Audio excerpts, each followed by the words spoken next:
Hello dear student, welcome to Advait education. मैं अंकित जैन और मैं आज एक बहुत ही इंपॉर्टेंट टॉपिक डिस्कस करने वाला हूं। कंक्रीट टेक्नोलॉजी का एक बहुत ही इंपॉर्टेंट टॉपिक है।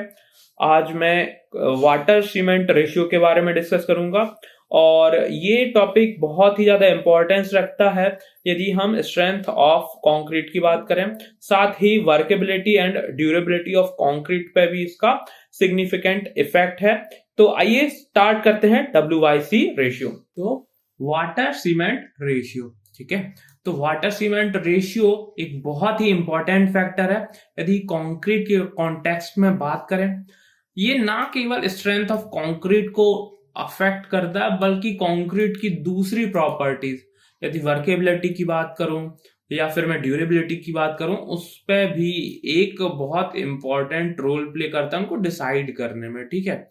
तो सबसे पहले हम देखेंगे कि ये होता क्या है, फिर उसके बाद हम देखेंगे कि इसका इंपॉर्टेंस इतना क्यों है, इसका क्या जो है ऐसा फिनोमिना ऐसा होता है जिसके कारण ये एक बड़ा इंपॉर्टेंट फैक्टर बन के उभरता है, ठीक है। तो सबसे पहले देखते हैं कि ये होता क्या है। तो it is the proportion of weight of water to the weight of cement in the space of concrete, ठीक है। तो सबसे पहले इसको समझने के लिए और भी अच्छे से हम क्या करते हैं, एक कंक्रीट स्पेस को कंसीडर करते हैं, कंक्रीट क्वांटम को कंसीडर करते हैं, जिसमें मैंने एक रेक्टेंगुलर ले लिया है और इस रेक्टेंगुलर को मैं 4 पार्ट में डिवाइड करता हूं, ठीक है। जिसमें एक मैं रिलेटिव प्रोपोर्शन शो करने की कोशिश कर रहा हूं कि उसके जो डिफरेंट कंस्टिट्यूएंट जैसे coarse aggregate, fine aggregate, cement और वाटर होते हैं, उनको मैंने एक जो है एक डेफिनेट प्रोपोर्शन यहां पे देने की कोशिश की है, ठीक है। अब हमें पता है कि इन चारों में से जो 4 कंस्टिट्यूएंट्स हैं, इनमें से जो वाटर और सीमेंट है, एक तो वो इंपॉर्टेंट ज्यादा क्यों है और उसमें भी इन दोनों का relative ratio, water upon cement का जो रेशियो है वो इतना इंपॉर्टेंट क्यों है, उस पर बात करते हैं, ठीक है। तो यहां से हम एक चीज समझ गए कि WYC ratio weight of water to the weight of cement होता है, ठीक है। अब हमें एक चीज तो पता है, यदि हम सीमेंट और वाटर को साथ में मिलाते हैं तो एक सीमेंट की स्लरी बनता है, मतलब ये एक फ्लूइड फॉर्म में आ जाता है। आएगा क्यों नहीं, क्योंकि वाटर है और उसमें ये जो है मिलके सॉल्यूशन बन जाता है और एक सीमेंट में स्लरी के जैसा बिहेव करता है, ठीक है ना। अच्छा, अब इस सीमेंट स्लरी का काम क्या होता है, ठीक है। इस सीमेंट स्लरी क्या करती है कि जितने भी कंस्टिट्यूएंट्स हैं कंक्रीट के, कौन कौन से होते हैं, fine aggregate, coarse aggregate, cement और वाटर, इन सभी को एक फॉर्म में, एक मास के फॉर्म में बनाता है, ठीक है। मतलब उनको इंटीग्रेट करने की क्या करता है, कोशिश करता है, उसको एक मास बना देता है, ठीक है। तो हमें यदि जो हम एक हिसाब से इसको ग्लूइंग एजेंट या सीमेंटिंग एजेंट बोल सकते हैं कंक्रीट का, तो ये उसके जैसा वर्क करता है, ठीक है। अब हम यदि इसमें आगे चले तो इसमें यदि रिलेटिव मात्रा में मैं वाटर को कम या ज्यादा करूं तो जो स्लरी बन रही है, सीमेंट स्लरी बन रही है, या तो वो थिक बनेगी या वो थिन बनेगी। तो अब इसी में ही सारी चीजें मैं आपको समझाता जाऊंगा। तो हम यहाँ पे 2 केस कंसीडर कर रहे हैं। एक में हम क्या कर रहे हैं, जहां पे लेस वाटर प्रोपोर्शन ले रहे हैं। लेस वाटर प्रोपोर्शन मतलब यहाँ पे वेट ऑफ वाटर रिलेटिवली कम है और वेट ऑफ सीमेंट अभी हम उतना ही रख रहे हैं। तो इस केस में यदि यहाँ पे लेस वाटर हम कंसीडर कर रहे हैं तो यहाँ पे जो स्लरी बनेगी वो थिक स्लरी बनेगी, ठीक है ना। वो क्या बनेगी, थिक स्लरी बनने वाली है। अब इस थिक स्लरी से क्या होगा, जैसे ये थिक स्लरी बनेगी तो ये क्या करेगा, इसमें एक सुपीरियर एबिलिटी होगी इसके फंक्शन को परफॉर्म करने की, और ये बहुत ही अच्छे से सभी कंस्टिट्यूएंट मटेरियल्स को इंटीग्रेट कर पाएगा और एक मास के फॉर्म में कंक्रीट को क्या करेगा, कंस्टिट्यूट कर देगा, ठीक है। अब दूसरे केस की बात करते हैं। दूसरे केस में मैंने थिन स्लरी ली है। थिन स्लरी में मतलब हमने हायर वाटर प्रोपोर्शन यूज किया है। यदि हमने सीमेंट को कांस्टेंट रखा और वाटर ज्यादा मिला दिया, ठीक है, तो क्या होगा, हमें यहाँ पे थिन स्लरी मिलेगी। थिन स्लरी में क्या होगा, सीमेंट जो है वो सफिशिएंट अमाउंट में नहीं होगा। सफिशिएंट अमाउंट में जब होगा ही नहीं तो जो उसके कंस्टिट्यूएंट है उसको एडिसिव जो प्रॉपर्टी देना है, जिसके कारण वो एक दूसरे में क्या कर सकते हैं, सीमेंट हो सकते हैं, एक दूसरे में चिपक सकते हैं, वो प्रॉपर्टी सीमेंट की कम हो जाएगी, ठीक है ना, क्योंकि थिन स्लरी है, ठीक है। इस कारण हम बोल सकते हैं कि जो उसकी फंक्शनैलिटी है वो इंफीरियर पड़ जाएगी, और इंफीरियर पड़ जाने के कारण वो क्या, एक अच्छा इंटीग्रेटेड कंक्रीट मास जो है वहां पे नहीं बन पाएगा, ठीक है, अच्छा इंटीग्रेटेड मास नहीं बन पाएगा, ठीक है। अब हम बात करते हैं, यहां पे हम बोल सकते हैं कि यदि थिक स्लरी है तो थिक स्लरी के कारण जो हमें ग्रेटर स्ट्रेंथ ऑफ कंक्रीट देखने को मिलती है, ठीक है। और ये सही भी है, क्योंकि थिक स्लरी रहेगी तो एक अच्छी जो फंक्शन है वो अपने फंक्शन को बहुत ही अच्छे वे में परफॉर्म कर पाएगा, ठीक है। अब हम बात करते हैं feasible range of WC ratio. तो हमें पता है कि यदि हम WYC रेशियो में वाटर का प्रोपोर्शन बढ़ा देते हैं तो एक उसकी हायर वैल्यू अचीव होती है, ठीक है। तो हायर वैल्यू में हमें पहले ही पता है कि जो है फंक्शन को अच्छे से परफॉर्म नहीं कर पाता है, ठीक है। लोअर वैल्यू में क्या होता है, लोअर वैल्यू में अच्छे से फंक्शन परफॉर्म कर पाता है और एक थिक स्लरी बनती है और कंक्रीट की स्ट्रेंथ भी अच्छी आती है। पर क्या उसमें हम वाटर का प्रोपोर्शन कितना भी कम कर सकते हैं, ठीक है, क्या उसकी कोई लिमिट नहीं है। एक टाइम बाद जब हम उसमें कितना भी पानी कम करते जाएंगे और इतना कम पानी कर देंगे कि उसमें जो हाइड्रेशन रिएक्शन है, ठीक है, हाइड्रेशन रिएक्शन क्या होती है, सीमेंट की वाटर के साथ जो रिएक्शन होती है उसको कंप्लीट करने लायक ही यदि वाटर अवेलेबल नहीं होगा तो कोई सेंस नहीं बनता वाटर को कम करने का, ठीक है। तो मतलब लोअर वैल्यू कहां किस फैक्ट से गवर्न हो रही है कि कम से कम भाई इतना पानी तो रहे कि वो क्या हो, उसमें हाइड्रेशन रिएक्शन तो पूरी हो जाए, ठीक है। तो ये लोअर वैल्यू WYC रेशियो की इस चीज से हम डिसाइड करते हैं, ठीक है, ठीक। दूसरा, हायर वैल्यू की बात करें तो हमें पता है जैसे ही हम वाटर का प्रोपोर्शन बढ़ाते जाते हैं सीमेंट का कॉन्सेंट्रेशन सीमेंट स्लरी में कम होता जाता है, ठीक है। और एक टाइम बाद जब बहुत कम हो जाता है तो वहां पे यदि सीमेंट एक सफिशिएंट स्ट्रेंथ ही नहीं दे पा रहा है तो हम उसको बनाएंगे ही क्यों, ठीक है। तो हायर वैल्यू जो हमें मिनिमम कंप्रेसिव स्ट्रेंथ चाहिए है कंक्रीट से, उस वैल्यू से गवर्न होती है हायर वैल्यू, ठीक है, उस वैल्यू से गवर्न होती है हायर वैल्यू। तो जनरली लोअर वैल्यू 0.4 ली जाती है, ठीक है, और हायर वैल्यू जो है 0.6 ली जाती है, ठीक है। अब फिजिबल रेंज जो है, फिजिबल रेंज मतलब, या फिर जो मैंने बात की थी जो लोअर लिमिट और हायर लिमिट है, इसका फिजिबल रेंज से क्या मतलब है, तो एक ऐसा रेंज आएगा जो कि मेरा 0.4 से इन जनरली 0.6 के बीच WYC रेशियो के लिए रहेगा, जिसमें कंक्रीट को इजीली हैंडल किया जा सके, जहां पे उसकी एक सफिशिएंट स्ट्रेंथ हो, जहां पे वो एक सिग्निफिकेंट लाइफ तक ड्यूरेबिलिटी पोजेस कर पाए, ठीक है। इन सब फैक्टर्स को ध्यान रखते हुए हमने यहाँ पे एक रेंज कंसीडर की है, ठीक है, जिसको बोला जाता है फिजिबल रेंज, जो कि 0.4 से 0.6 के बीच होती है। हो सकता है कि पॉइंट जो हाइड्रेशन ऑफ वाटर है उसको कंप्लीट करने के लिए इससे थोड़ा कम वाटर में भी काम चल जाए, ठीक है, पर क्या कंक्रीट को इजीली हैंडल किया जा सकता है, नहीं, ठीक है। हो सकता है कि 0.6 से ज्यादा वैल्यू पे भी हमको एक मिनिमम स्ट्रेंथ मिलती हो, ठीक है, पर यह भी एक पॉसिबिलिटी बनती है कि उससे ज्यादा वैल्यू करने पे हमें हो सकता है कुछ और दूसरी प्रॉपर्टी, सपोज ड्यूरेबिलिटी बहुत ज्यादा कम हो जाती हो, उसकी एज बहुत ज्यादा कम हो जाती हो। तो सपोज यदि हम कंक्रीट बना रहे हैं, हम उसको 15 से 20 साल के लिए एक स्ट्रक्चर के लिए बना रहे हैं, और हमें जो है 5 साल के अंदर ही उसमें डिटोरेशन देखने को मिलता है, तो हम क्या करेंगे, ये वाली वैल्यू नहीं बढ़ा सकते।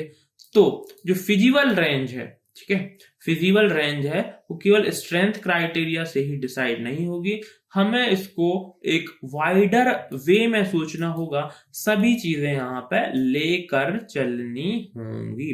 ठीक है, तो ये होती है फिजिबल रेंज। ठीक है, तो फिजिबल रेंज कितनी होती है, 0.4 से 0.6 के बीच।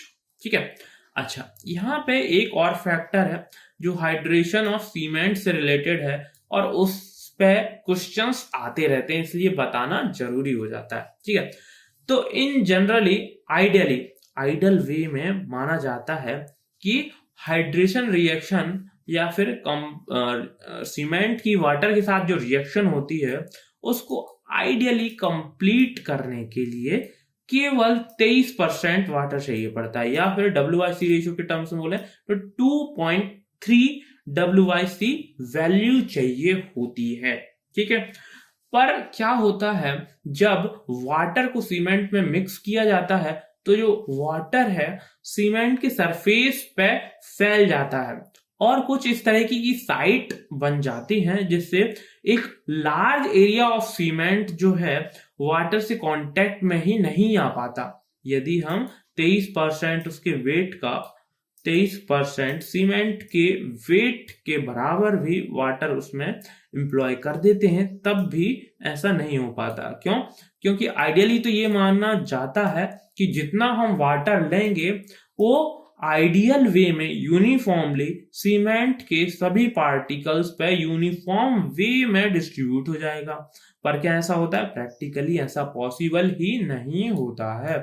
तो इस चीज को कैटर करने के लिए यहाँ पे 15% मोर, ठीक है, 15% मोर वाटर कंसिडर किया जाता है, जिससे कि इजीली इस चीज को कंट्रोल किया जा सके। ठीक है, अब यदि हमने सपोज एक वैल्यू 15% ले भी ली, ठीक है, तो कई बार ऐसी कंडीशन हो जाती है कि एग्जैक्टली 15% एक्स्ट्रा लेने से क्या पूरा हाइड्रेशन हो जाएगा?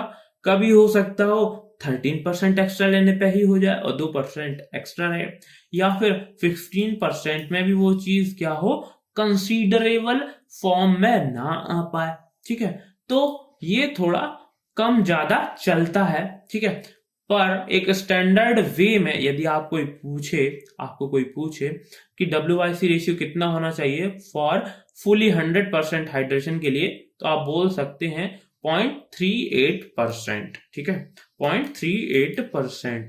अच्छा, अब यदि हम ये मानते हैं कि जस्ट 0.38 में हाइड्रेशन कंप्लीट ही होता है, तो इसकी वर्केबिलिटी या ड्यूरेबिलिटी दूसरे फैक्टर मैनेज करने के लिए हम थोड़ा सा और एक वैल्यू बढ़ा के ले लेते हैं 0.4, और यहाँ पे हायर रेंज में 0.6 तक ये वैल्यू रीच कर जाती है। ठीक है, तो यहाँ पे ये पूरा का पूरा जो चीजें हैं ऐसे चल रही हैं। ठीक है, अब हम देखें यहाँ पे 2 नोट हैं। ठीक है, उसको देख लेते हैं कि सपोज यदि हमें इस वैल्यू से भी नीचे जाना हो, ठीक है, 0.4 ये जो वैल्यू है इससे भी नीचे जाना हो, यदि हमें हायर स्ट्रेंथ अचीव करना हो, क्योंकि हमें पता है कि 23% में या फिर 0.23 WIC रेशियो में ही यहाँ पे क्या हो जाने वाला है, यहाँ पे हाइड्रेशन कंप्लीट हो जाने वाला है। तो हम कुछ ऐसा करें जिससे कि जो हमारा 38% में हाइड्रेशन कंप्लीट हो रहा था, वो कम परसेंटेज में, सपोज 30% में या 0.3 WIC रेशियो में ही कंप्लीट होने लगे। तो उसके लिए केमिकल यूज किया जाता है जिसको बोला जाता है सुपर प्लास्टिसाइजर। ठीक है, तो लोअर WIC रेशियो यदि हमें यूज करना हो जिससे हमें क्या हो, हायर स्ट्रेंथ अचीव हो पाए, तो हम एक केमिकल का यूज करते हैं जिसको सुपर प्लास्टिसाइजर बोला जाता है, और इसकी हेल्प से हम लोअर WIC रेशियो पे सपोज 0.3, 0.32 या 0.28 इन WIC रेशियोज का भी इजीली यूज कर सकते हैं। उसमें कंक्रीट वर्केबल भी रहता है और उसका हाइड्रेशन रिएक्शन भी कंप्लीट हो जाता है। ओवरऑल हम बोल सकते हैं कि हम एक ऐसा केमिकल यूज कर रहे हैं जो फैसिलिटेट करता है कम WIC रेशियो में भी वहां पे हाइड्रेशन रिएक्शन को कंप्लीट करने में, ठीक है ना। मतलब ये आइडियल कंडीशन की तरफ हमें ले जाने में फैसिलिटेट करता है, हेल्प करता है, ठीक है। तो यहाँ पे ये नॉर्मल कंडीशन में है 0.4, ठीक है। जो मिनिमम वैल्यू में बात कर रहा हूँ या लोअर वैल्यू में बात कर रहा हूँ, ये एक नॉर्मल कंडीशन में सुपर प्लास्टिसाइजर का यूज करके हम और भी नीचे तक जा सकते हैं, ठीक है। नेक्स्ट एक और नोट है कि यदि हम 0.6 से ज्यादा का वैल्यू यूज करते हैं तो डेफिनेटली ये स्ट्रेंथ में जो है कंक्रीट के स्ट्रेंथ में बहुत ज्यादा इंफीरियोरिटी क्रिएट करता है और इस कारण हम ये इसको नहीं प्रेफर करते हैं, ठीक है। इस वैल्यू को हम इससे ज्यादा वैल्यू को हम प्रेफर ही नहीं करते हैं, ठीक है। नेक्स्ट हम देखेंगे, अब हम बात करेंगे कि WIC रेशियो जो है कंप्रेसिव स्ट्रेंथ ऑफ कंक्रीट से कैसे रिलेटेड है, ठीक है। उनके बीच में क्या रिलेशन है। तो इस रिलेशन को हम दो थ्योरीज से समझ सकते हैं। दो थ्योरीज में मेनली दी गई है जो इसको एक्सप्लेन करती है। फर्स्ट हम देखेंगे फेरेट्स फॉर्मूला, ठीक है। जो फेरेट्स साइंटिस्ट है उन्होंने ये थ्योरी प्रपोज किया। उनके हिसाब से उन्होंने जो स्ट्रेंथ ऑफ कंक्रीट यदि मैं S लेता हूं, ठीक है, वो प्रोपोर्शनल होती है C/C plus A plus W का होल स्क्वायर, ठीक है। इस वैल्यू के होल स्क्वायर के बराबर होती है, ठीक है।